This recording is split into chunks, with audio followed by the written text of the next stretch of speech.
Hola, ¿cómo están? Buenos días. Iniciamos otra etapa del taller. Recuerden que ya hemos estado viendo, sobre todo mucho wiri wiri, sí, pero los talleres deben de ser de práctica más que de teoría. Prácticamente, valga la expresión, ya tenemos todo lo que necesitábamos saber de teoría. Entonces nos vamos a ir a la práctica. Si mal no recuerdan, hemos estado trabajando con las fábulas. Las fábulas son estos pequeños textos ejemplares que tienen una moraleja al final, que son muy cortitos y como son muy cortitos, pues se prestan para una enseñanza de este tipo. Ya vimos ahí algunas fábulas con sus moralejas. Si alguien todavía no lo capta, bueno, pues es un texto que tiene un título, luego tiene el desarrollo prácticamente, no hay introducción, es muy cortito, hay una situación que se resuelve ahí mismo y la moraleja nos dice no hagas esto para que no te pase esto otro. Esa es ese es el mensaje de cualquier fábula. Yo voy a leer el día de hoy un cuento que se llama La liebre y la tortuga, o La tortuga y la liebre, como sea. Ahorita les digo exactamente, para que no se me confundan. Ah, ahora se van a pegar las hojas durante 10 horas. La liebre y la tortuga. Si mal no recuerdan, esta es una fábula de Esopo, una de las más famosas. Eh, Trata de una liebre que constantemente está molestando a la tortuga. Esto aquí en el cuento. En la fábula, es como les dije, no se presta a desarrollar mucho los personajes. En la fábula griega, Esopo escribe que el conejo se burlaba constantemente de lo pesado y lento que era la tortuga y constantemente la estaba molestando hasta que un día se ponen de acuerdo para dirimir quién es mejor en qué, en lo que sea. Y entonces se retan a una carrera. Y por supuesto el conejo dice, pues ya la gané yo. Y entonces empieza la carrera, empiezan ellos a correr la tortuga, a correr la liebre, pero la liebre, cada cierta distancia, se pone ahí y dicen, voy a esperar a la tonta esta, ahí burlándose. Y así lo hizo. Y casi al final decía, pues, me voy a echar un sueñito ahorita, a ver a qué horas viene esta pasguata, ¿no? Y mientras se echó el sueñito, la tortuga pasó por un lado y llegó a la meta y ganó la carrera. ¿Sí? Con esto ya no volvió a molestarlo el conejo porque quedó muy mal que la tortuga le hubiera ganado la carrera.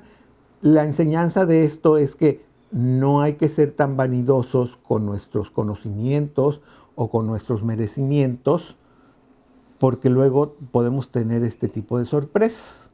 Bueno, esa es básicamente la fábula de Esopo. Este cuento que les voy a leer es enteramente lo mismo. Nada más que aquí ya están, los personajes ya tienen un poquito más de carne, como vulgarmente se dice en los talleres, es decir, que ya puedes tú analizar más bien la personalidad de la tortuga y del conejo. Pero esa es la historia y es la misma historia que tenemos aquí. ¿Por qué les cuento aquella y esta? Porque esta es una buena forma de empezar a ver cómo la creación tiene distintas formas de expresarse. Alguien dijo que todos los temas ya están escritos y tal vez sea cierto, pero es en el matiz donde nosotros podemos trabajar. En este caso, es en la extensión del trabajo donde hay algo distinto a la fábula que que ya les había contado anteriormente. Luego vamos a ver un poquito más de estos recursos para escribir. Les recuerdo que estamos en un taller y que este taller ya tiene que empezar a escribir. Bueno, voy a leer esto porque me va a tomar como unos 10, 12 minutos. No es muy largo, pero son 10 páginas. Había una vez una liebre y una tortuga que vivían en un hermoso bosque. Les recuerdo que el texto está escrito para niños. Esa es otra ventaja que tienen porque no hay palabras difíciles, ni hay que tener por ahí el diccionario ni nada. Entonces lo vamos a entender perfectamente. La tortuga era lenta para todo lo que hacía. En ocasiones tomaba su desayuno tan despacio que antes de que lo terminara ya había llegado la hora de la comida.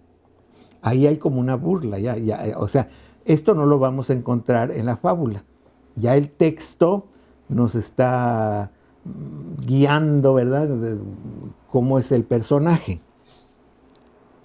Siempre mantenía su casa muy limpia y brillante, pero lo hacía a su paso, muy lentamente. O sea, que era un ser pulcro. En cambio, la liebre era rápida como un rayo para todo lo que hacía. Ahí ya tenemos un símil, como un rayo. Esa es una figura de lenguaje figurado.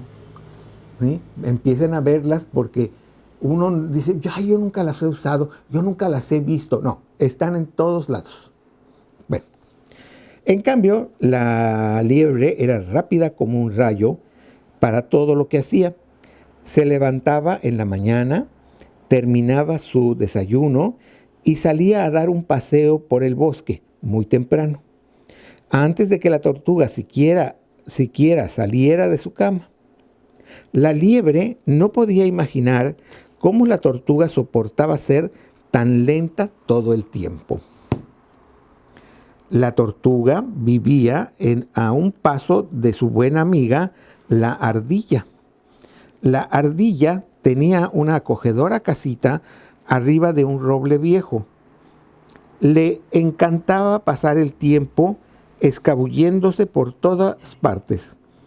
Le parecía divertido brincar de rama en rama. La ardilla, al igual que la liebre, se preguntaba cómo la tortuga podía ser tan lenta siempre.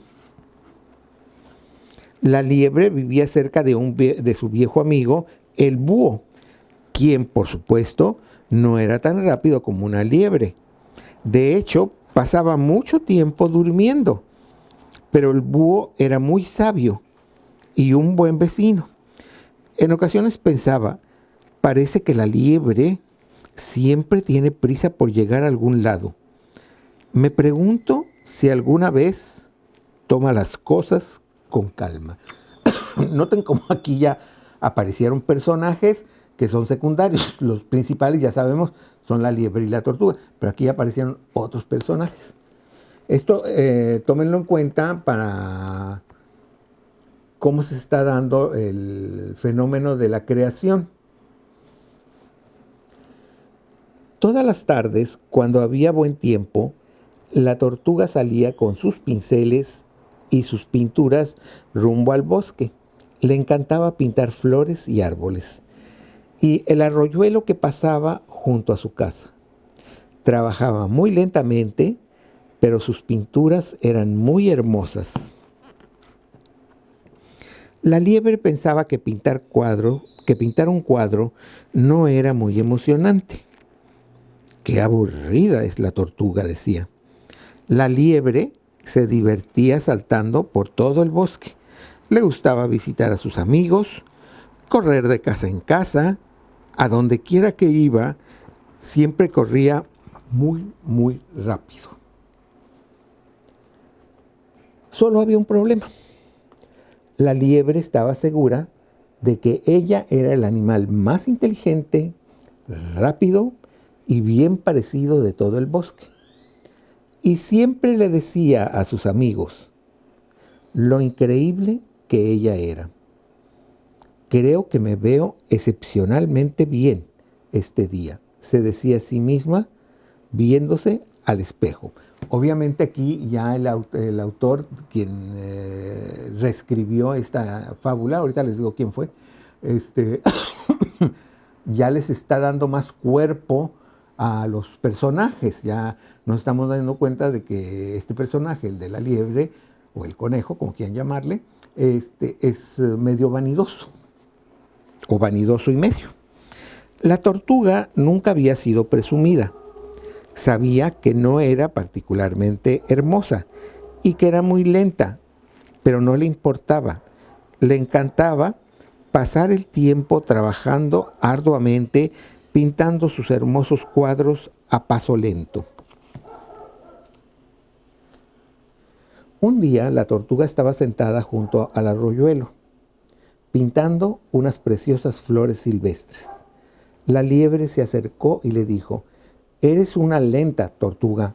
Llevas toda la semana pintando el mismo cuadro». «No soy tan lenta», protestó la tortuga. «No seas tonta», le dijo la liebre. «Eres tan lenta que podría ganarte en cualquier cosa. Piensa en algo y yo te ganaré en ello». «De acuerdo», dijo la tortuga. «¿Qué te parece una carrera?» «Qué estupenda idea». La liebre se rió muchísimo de pensar en una carrera con la tortuga. La liebre reía tanto que casi se le salían las lágrimas. Pronto, todo el bosque se había enterado de la carrera. Todos los animales hablaban de cómo la tortuga se había atrevido a retar a la liebre a una carrera. ¿Qué estaba pensando la tortuga? ¿Por qué se atrevió a hacer algo así?, se preguntaban. Hasta la ardilla se reía de pensar en que la liebre jugara una carrera con la tortuga. La ardilla bajó de su árbol y fue emocionada a contarle la noticia al búho. Cuando el búho se enteró de la gran carrera, parpadeó lentamente y dijo con voz grave y sabia: «No estoy tan seguro de que la liebre gane. Nunca se sabe lo que puede pasar». Noten cómo hasta estos personajes secundarios tienen sus propias características. El día de la gran carrera, todos los animales del bosque se reunieron en la línea de salida. El zorrillo y la comadreja se habían ocupado de trazar el camino para la carrera. El oso tenía un banderín para marcar la línea de meta. La ardilla repartía globos a los animales de la multitud. El zorro sería el juez. «Si llegan a la meta muy juntos, yo diré quién es el ganador», dijo. «No te preocupes», exclamó la liebre. «No tendrás ningún problema. Le llevaré tanta ventaja que no habrá duda de quién es el ganador de la carrera». El otro sigue siendo vanidoso y echador y todo lo demás. La tortuga y la liebre se pararon en la línea de salida. La tortuga se puso nerviosa al ver a todos los animales. La liebre sonreía y saludaba a la multitud. Moría de ganas de mostrarle a la tortuga 1 o 2 secretitos sobre correr una carrera. Noten aquí cómo ya el escritor o la escritora ya empieza a confrontar los distintos caracteres de los personajes para que nosotros como lectores de alguna manera tomemos una posición respecto a cada uno de ellos. ¿Estamos en contra o no estamos en contra? ¿Se nos hacen muy presumidos? La otra se nos hace muy confiada, etcétera, etcétera. El zorro miró a los corredores y dijo en voz alta: «En sus marcas, listo, fuera». La carrera había comenzado. La liebre cruzó rápidamente la línea de salida. Como rayo desapareció detrás de la primera colina. «Cielos», murmuró la ardilla, «la liebre va tan rápido que ya no alcanzo a verla, y la pobre tortuga ni siquiera ha comenzado a correr». En efecto, la tortuga apenas comenzaba a subir la colina, muy lentamente. La liebre corrió y corrió hasta asegurarse de que ganara. «Esto ni siquiera es una carrera», murmuró. «Creo que me acostaré a descansar un poco. Después terminaré la carrera y todavía me sobrará tiempo. No hay manera de que esa lenta me alcance». Así que la liebre se recostó a la sombra de un árbol y al poco rato se quedó dormida. De repente, la liebre despertó de un brinco. Podía escuchar los aplausos. Se puso de pie y comenzó a correr lo más rápido que pudo. Pero cuando vio la línea de meta, no podía creer lo que sus ojos estaban viendo. La tortuga estaba a punto de ganar la carrera. Era asombroso. La tortuga estaba cruzando la meta. La multitud aplaudía y todos corrieron a la línea de meta para felicitar a la tortuga. El búho sabio parpadeó y dijo lo que los demás animales estaban pensando. Lenta, pero segura, ganó la carrera. Bueno, si se fijan en esta última parte, el búho, de alguna manera, ya tomó la posición del autor, de Esopo, y él mismo está como diciendo la moraleja de este texto. Les quise leer este texto, déjenme darle el crédito a la persona que hizo la interpretación, no es de ella el argumento, está basado en una fábula de Esopo, pero quien lo hizo fue adaptado por Caroline Quattrocchi. Fue la que hizo la adaptación de este texto. Esto es válido, partir de un texto ya hecho para hacer otro. Luego ya les había dicho, vamos a ver otras cosas más o menos semejantes, pero de otra manera.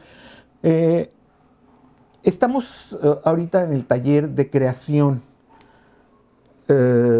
Ya alguna vez les he comentado que no hay recetas. Sí, me encantaría darles una receta y pongan 3 párrafos y luego 4 y luego 7 y ya tienen el cuento o ya tienen la novela. No las hay. Hay ciertas características que ya todos ustedes conocen. Título, epígrafe, introducción, desarrollo, nudo y desenlace. ¿Sí? Esas son las características que tiene cualquier cuento. No necesariamente tampoco tienen que ser en ese orden. Normalmente ese es el orden que más se utiliza porque es el que mejor se presta para explicar una historia.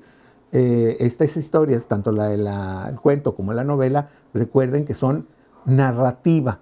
Cuando les dicen que es narrativa, quiere decir que es algo de prosa, que está escrito en prosa.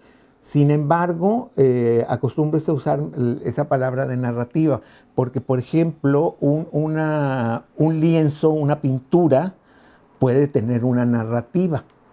Y dices tú, ¿cómo que puede tener una narrativa? Pues son colores, sí, pero hay imágenes. Normalmente, por ejemplo, una pintura que es abstracta, las abstractas quiere decir que no hay figuras, no es figurativa, no tienen narrativa, porque lo que está ahí son colores, aunque se podía ya irse, ya cuando sean muy truchas en esto, hablar de una narrativa poética de los colores de una obra tal. Pero no, vamos a irnos en lo sencillo. Hay cuadros donde, no sé, aparece una escena de un banquete o tal vez una escena bíblica o tal vez una escena histórica y hay cosas que están sucediendo en el cuadro. Entonces, la narrativa de ese cuadro, por ejemplo, es la cena en Emaús, por decir algo, ¿no? O la crucifixión, ¿sí? que es algo que está sucediendo ahí. Esa es la narrativa, lo que se está contando. En este caso, nuestro texto, el que acabo de leer, que es un cuento que parte de una fábula, de un texto muy chiquito, la adaptadora lo creó de tal manera que resulta muy interesante. Si se fijan bien, no se tomó muchas libertades de inventar ahí otras cosas, ¿no? Y la liebre que tenía una novia allá cerca del túnel o no sé qué cosa. No. Ella no inventa nada. Se plega exclusivamente a lo que ya tiene de la fábula original, que es muy cortita, y se las conté al principio. Si ustedes la quieren buscar, está ahí no, ni la busquen. Les voy a mandar una muy interesante, pero ahorita les platico de eso. Regresamos a la fábula y al cuento. Hoy vamos a empezar a ver cómo es que vamos a escribir. ¿Recuerdan que les dije que no se puede escribir si no tienes una idea previa? Si tú no tienes una idea de cuál va a ser tu argumento, de qué se va a tratar tu cuento, estás perdiendo el tiempo. Tienes que saber sobre qué vas a escribir, la invención, la llamada invención. Si no tienes eso, estás frito.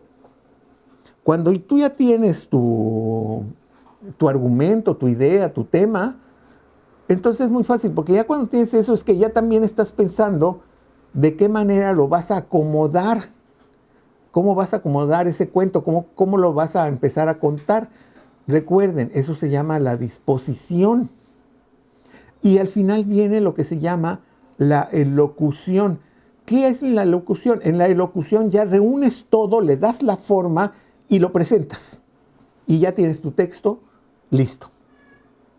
Esa es la receta, así entre comillas, para hacer un texto de cuento. Y para hacer una novela y para hacer muchas cosas, ¿no? Pero bueno, nosotros nos vamos a plegar a esto.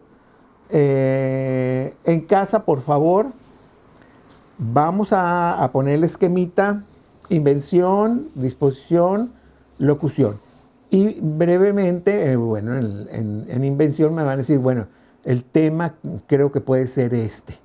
La disposición creo que lo voy a acomodar de esta manera o de la otra. Primero voy a presentar un escenario general y después voy a acomodar al personaje en una habitación particular. Y la elocución, ya esto es lo que voy a tratar de presentar en este cuento, ¿sí? Que están en una reunión, en una casa muy grande, y de repente se van a un cuarto más pequeño donde nuestro personaje mata a una persona, por decir algo, ¿no? Entonces, eso sería cómo crearíamos nuestra obra, pero siempre y cuando tengamos el argumento. No tenemos el argumento, no hay nada que hacer. Entonces, yo les voy a pedir que hagan lo que ya les dije, pongan invención, disposición y elocución. Escriban su argumento, cómo lo quieren más o menos desarrollar, y luego desarróllenlo y presenten el texto. El texto, por favor, lo tienen que tener listo para el lunes. El lunes lo vamos a rifar y se lo vamos a mandar a alguien más. ¿Para qué? Para que ese alguien más haga la crítica de ese texto. Ustedes están obteniendo ahí, al hacer ese texto, 50 puntos. Y cuando hagan ustedes la crítica de otro texto, obtendrán los otros 50 puntos. Si ustedes no hacen la crítica del texto que les toque, pues van a perder 50 puntos. Y van a hacer que pierda su compañero, que sí hizo su obra, 50 puntos también, porque le voy a dar nada más los 50 que tiene por la creación del cuento. Entonces, bueno, el lunes voy a sortear todos estos textos y por favor ustedes mismos ahí en la computadora se lo envían a quien les vaya a tocar. Vamos a hacer sorteo, ni siquiera voy a usar el dedo así de ese, y el otro y aquello, no. No va a haber mano negra. ¿Sí? Bueno, volvemos a la creación. Como les dije muy al principio, en el taller de creación literaria, la verdad es que ya el tallerista empieza a callarse en cuanto a la teoría, porque ya lo que dije es lo que básicamente lo que necesitamos. No hay tratados gigantescos de cómo escribir un cuento. Hay tratados enormes de críticas de historia del cuento, etcétera, etcétera, pero no de cómo propiamente hacerlo. Hay recetas que te dicen cómo hacer un tamal, cómo hacer una milanesa, cómo hacer una hamburguesa, cómo hacer un taco. Pero las recetas que yo les he dado para construir un cuento son muy generales. De hecho, por ahí luego les voy a mandar en el material didáctico una pequeña tablita donde dice, y en esta parte tú pones esto y lo otro y aquello, y en la segunda parte, y aquí pones esto y otro y aquello. Y sí, muy bonito, muy cómodo, pero pues todos los cuentos van a salir iguales. ¿Sí? No, lo que queremos es ver cómo vas a resolver tú lo que se llama la disposición para presentarla finalmente en la elocución, que eso es lo que hace original tu cuento. Esa es la creación. Les mencionaba yo hace ratito que hay otras posibilidades para empezar a soltar nuestra pluma. Una de esas posibilidades es leer un texto como este y luego continuarlo. Supuestamente en esta parte, pues ya la tortuga perdió y pues ya perdió. La ganadora es la otra, la tortuga, ¿no? Que se volvió a la figura popular y demás. ¿Qué es lo que sucede después? ¿Qué pasa con los perdedores? Quizás ahí puedan hacer ustedes un cuento de el conejo perdedor. Y de ahí partes para hacer un cuento. A lo mejor este conejo se redime y se vuelve un buen conejo, y al final de otro cuento lo podemos presentar en la moraleja o en la historia o en la filosofía o lo que quieran contar, como un personaje que finalmente sí es inteligente y se dio cuenta de que tenía una mala actitud en la vida. ¿Cómo se hacen todo este tipo de obras? Bueno, pues se lee lo que acabo de leer y toma uno al final, el final del cuento, y ahí empieza nuestro cuento. Eso es una manera. Otra es tomar un texto cualquiera, un cuento cualquiera que nos haya gustado, donde, por decir algo, la bruja mala muere porque le cae encima un árbol y muere. Y nosotros podemos modificar esa parte. Por ejemplo, no llegamos hasta donde a la bruja le va a caer el árbol, sino que hasta ahí cortamos y de ahí le damos otro final a ese cuento. Esto no se llama plagio. Ahora, lo que sí es muy importante, que cada vez que tomen trozos de otros textos, le den su crédito a quien lo escribió antes. Porque entonces sí, eso parece un plagio. ¿Sí? Es decir, me basé en el cuento de Fernando Vega. ¿Sí? En su cuento él termina con que la bruja le cae el árbol. Yo modifiqué esa parte y la presentación que tiene mi cuento de esa versión de él, pero con un final distinto. Eso es muy importante hacer la aclaración para que no vayamos a tener un problema luego de que alguien nos acuse que estamos plagiando la obra de otra persona, de otro escritor, de otro autor, de otro colega, que se da con más frecuencia de la que ustedes creen. Bueno, como ven, no es tan difícil la cuestión de la creación. Nuestra tarea, pues, para el lunes es traer un cuento. Va a ser un cuento lo que vamos a hacer. No quiero poema, no quiero fábula, no quiero nada de la otra cosa, un ensayo tampoco. Quiero un cuento. Ya les dije que es un cuento, título, epígrafe, Introducción, desarrollo, nudo y desenlace. El nudo y el desenlace básicamente es lo mismo, ¿sí?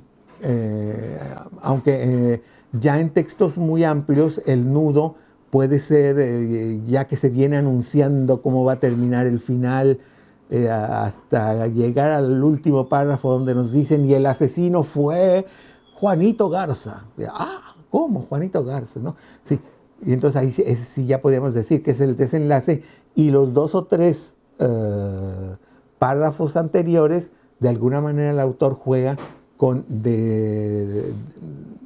desenrollar a todos los otros personajes y decir, por ejemplo, usted, María, que se quedó a solas con la víctima, pudo haberlo matado. ¿Y qué me dice de usted, don Pedro? Usted también tenía un abrecartas ahí que pudo habérselo clavado en el corazón. Y entonces nos guían por varios de esos, pero ya está terminando el caso de un supuesto cuento policíaco, y al final es donde dices, fuiste tú, Juanito, el que la mató. Por esto, por lo otro, por aquello, ese ya es el desenlace final, ya no hay más de dónde. Entonces, espero que hayan entendido cómo se hace un texto creativo. Ahora, el texto creativo no es nada más así, bueno, ya se me ocurrió esta idea y ahí lo presenté así como invención, disposición y locución. Tenemos que ser cuidadosos, tenemos que poner un título. Es una tontería no poner títulos. Ya les he contado por qué es una tontería. Porque muchas veces luego llega alguien y dice, bueno, es que Fernando no le puso título. Yo pienso que este cuento se debería llamar El cuento de la garza. Y le pone El cuento de la garza. Claro, te hace la aclaración. Yo le puse el título. ¿Por qué alguien tiene que ponerle el título a algo tuyo? Es como si tuvieran un hijo, ¿sí? Y lo dejan sin nombre. Y llego yo y le digo, bueno, le vamos a poner Tiburcio. Que se llame Tiburcio. No, ni siquiera te va a gustar. Y el pobre niño, ¿por qué tiene que llamarse Tiburcio? ¿Sí? Lo más probable es que le pongas o tu nombre, o el nombre de tu papá, o de un tío que quieres mucho, tu abuelito que querías mucho, etcétera, etcétera. Entonces, los títulos son importantes. Y son tan importantes que muchas veces el título ya te guía para tu lectura. Te llama mucho la atención como está ese título, y tú quieres leer la obra. ¿Por qué ese título tan interesante para ese texto? Entonces, ojo con eso. El título siempre hay que ponerlo. El epígrafe, ese siempre es opcional. Recuerden que el epígrafe es ese pequeño verso, una frase, un dicho que ponemos a un lado del cuento, al lado derecho, en la parte superior, antes de iniciar el texto, que se relaciona con lo que va a continuar. Tal vez inclusive ese verso que estamos poniendo ahí es el que nos inspiró para hacer el texto que estamos leyendo. Luego, hay que tener cuidado con nuestros párrafos. Recuerden, cada párrafo es una idea que se desarrolla, pero hay un momento en que esa idea termina su desarrollo y viene un nuevo párrafo. No hay límites, no hay límites. Yo he leído libros de creación donde te dicen, bueno, use dos párrafos para la introducción. No, tú usas, si necesitas 21 párrafos para tu introducción, usa 21 párrafos. Es según la necesidad que tenga el autor para presentar lo que va a ser la idea medular de su texto. Después de eso vas a desarrollar ese texto en los siguientes párrafos, los párrafos que necesites. Recuerden, normalmente el párrafo inicia con la idea principal, pero no necesariamente. La idea principal puede estar en medio, puede estar al final, pero el 99% la van a encontrar en la primera oración de los párrafos.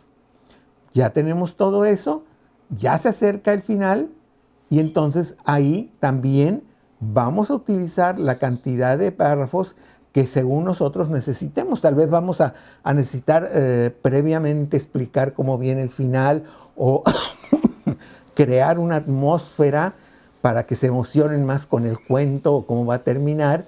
Y sí, ya en el último o penúltimo párrafo empezar a cerrar para cerrar con el último. O muchas veces cierras en el penúltimo y el último lo utilizas para hacer una reflexión. Decir, y por eso Juanito nunca debió haber matado a fulanita, ahora se va a pasar toda su vida en una cárcel. Pues es una idea tuya, ¿verdad? Pero tú la agregas ahí si quieres. Entonces, eso es lo que es un cuento en su invención, en su disposición y en su elocución. El cuento es de la extensión que ustedes quieran. No me va a hacer un cuentito chiquito. Quiero ver cómo está el desarrollo, para ver cómo lo están haciendo. Escríbanlo bien, cuadradito y demás. Se lo van a mandar a algún compañero, no sé a quién, lo vamos a sortear aquí. Y ese compañero va a hacer una crítica a ese texto. Hagan unas críticas que sean honestas, sinceras, no de cuates, no, ay, no es mi cuate, esta es una gran obra, es la obra maestra, ¿sí? Ya no hay nada más que hacer, no, hay que ver si tiene algún error o alguna cosa, hay que decirle a nuestro compañero para ayudarlo, lo otro no es ayuda. En cambio, el decirle, no, pues fíjate, mira, yo pienso que si aquí hubieras metido unas comas, esto hubiera quedado más claro, ya le estás ayudando. Ahora, en una crítica, ¿qué significa eso? ¿Que todo tiene que ser negativo? No necesariamente. Si ese texto te gustó mucho, qué bien, adelante, pero dime por qué. ¿Sí? No me salgas con que muy bonito. Muy bonito no me dice nada. Bien, entonces ya tenemos nuestra tarea para yo les estaba diciendo que para el próximo lunes, no, nos vamos a ver el próximo miércoles, y entonces vamos a sortear esa obra y la vamos a enviar para que se haga una crítica. Y el próximo miércoles ya vamos a tener una nueva asignación de obra por escribir. Por el día de hoy me despido. Si hay alguna duda, como siempre les digo, háganmela saber en mi correo. Nos vemos hasta la próxima.